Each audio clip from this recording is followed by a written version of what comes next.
Pocharam municipality పరిధిలోని అన్నోజిగూడ గ్రామంలో నూతనంగా నిర్మించిన ఆలయంలో బంజారాల ఆరాధ్య దైవాలైన జగదాంబ మాత మరియు సద్గురు సంత్ సేవాలాల్ మహారాజుల విగ్రహ ప్రతిష్టాపన మహోత్సవం వైభవంగా జరిగింది. ఈ విగ్రహ ప్రతిష్టాపన మహోత్సవాన్ని శ్రీ శంకర్ మహారాజ్ వారి బృందం పర్యవేక్షణలో వేద మంత్రాల మధ్య శాస్త్రోక్తంగా నిర్వహించారు. ఆలయ కమిటీ సభ్యుల ఆహ్వానం మేరకు యువ నాయకుడు సామల సందీప్ రెడ్డి ఈ కార్యక్రమానికి ముఖ్య అతిథిగా హాజరయ్యారు.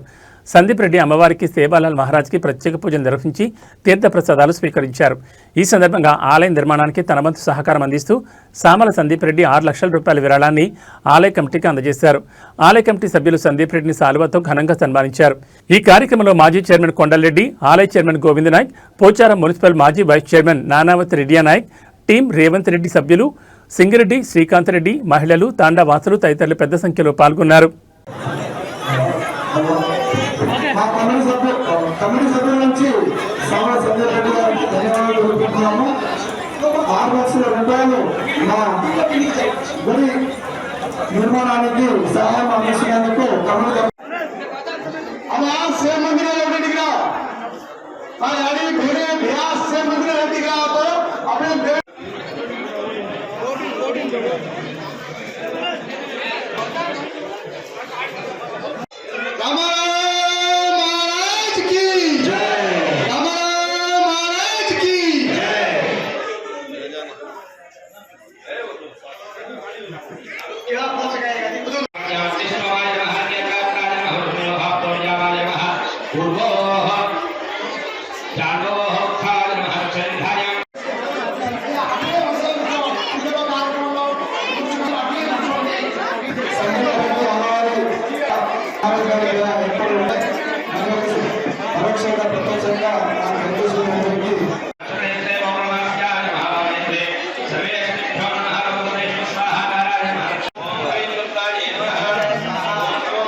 स्टार्ट किया